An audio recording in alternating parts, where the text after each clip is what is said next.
Paris, capitale de la crise migratoire. Lundi, Emmanuel Macron a réuni des chefs d'État et de gouvernement européens et africains pour harmoniser les positions. Ils ont soutenu l'idée de repousser les frontières de l'Union européenne au Tchad et au Niger pour traiter les demandes d'asile localement. Les responsables africains craignent déjà un appel d'air. Pierre Bergerot.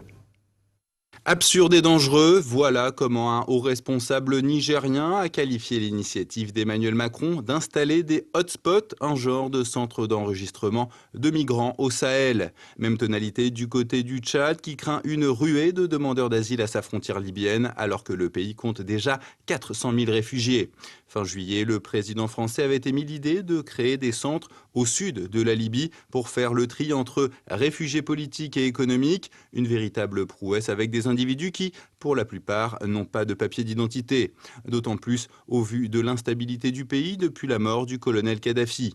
Le général Haftar, l'homme fort de Libye, avait d'ailleurs chiffré la sécurisation du territoire à 20 milliards de dollars. Depuis, Emmanuel Macron a oublié la Libye.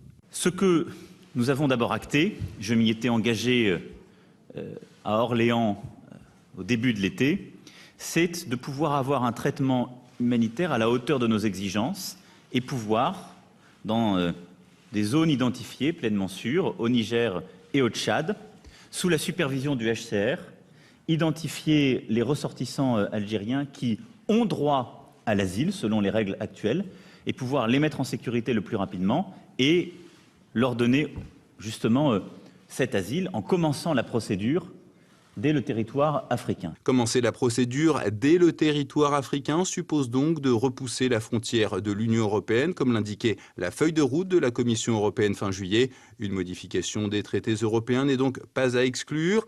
L'entourage d'Emmanuel Macron a par ailleurs évoqué une aide humanitaire aux pays d'origine. Le chef de l'État a pourtant raboté le budget de l'aide au développement de 141 millions d'euros pour le dernier trimestre 2017. Pour le président tchadien Idriss Déby, l'enjeu principal est bien le développement harmonieux de l'Afrique. La question de l'immigration ne peut être résolue que par le développement, par un développement harmonieux de l'Afrique.